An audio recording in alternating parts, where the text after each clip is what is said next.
Li Dazhao was a pioneer of the communist movement in China and one of the main founders of the Communist Party of China.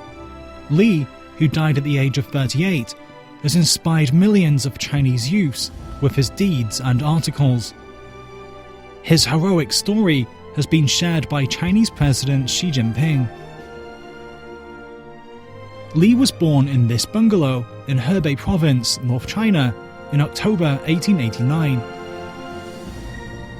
China was a semi-colonial, semi-feudal society back then, while many patriots sought to pull the nation together.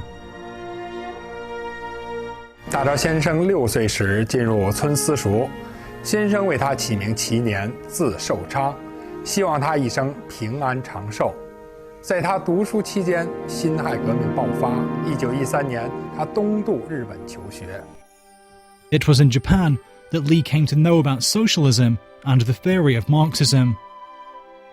Being worried about China's future, Li changed his name to Li Dazhao, which signified that he would work hard for lofty ideals of saving the nation, rather than leading a peaceful life. In the spring of 1916, Li wrote an article titled Youth on the journal La Jeunesse, lighting a beacon of hope for building a stronger China among the Chinese people. In April of the same year, Li, along with hundreds of Chinese students, terminated their studies at Japanese universities and returned to China. In 1917, the October Revolution led to the founding of the former Soviet Union. Inspired by the news, Li saw the hope of national independence and people's liberation in China.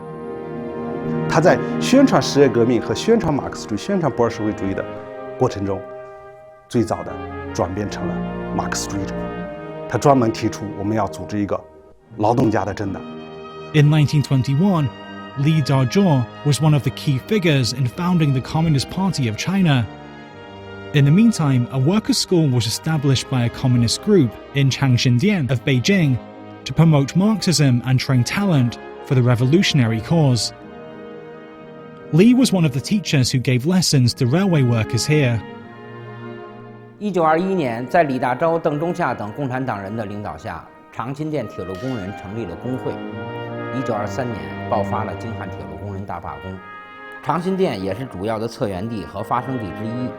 在这场革命斗争中，李大钊深入到革命群众中，积极地开展反帝反军阀斗争。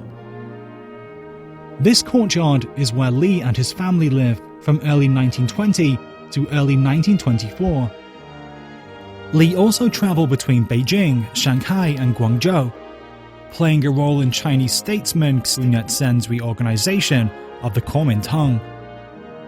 He also made contributions for the establishment of the first united front between the KMT and CPC to resist Japanese aggression.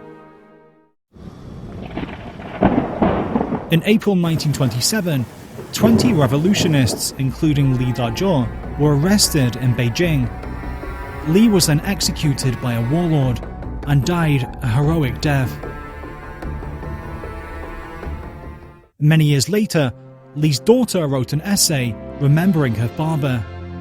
She wrote, after father's arrest, he was interrogated many times, but he never bowed his head, showing the noble characters of a CPC member.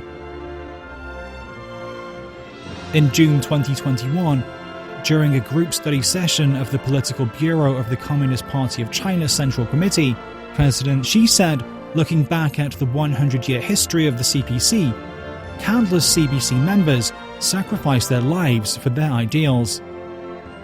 He recalled that at Li Dazhao's last moment of life, he still proclaimed that communism will eventually achieve a glorious victory in China.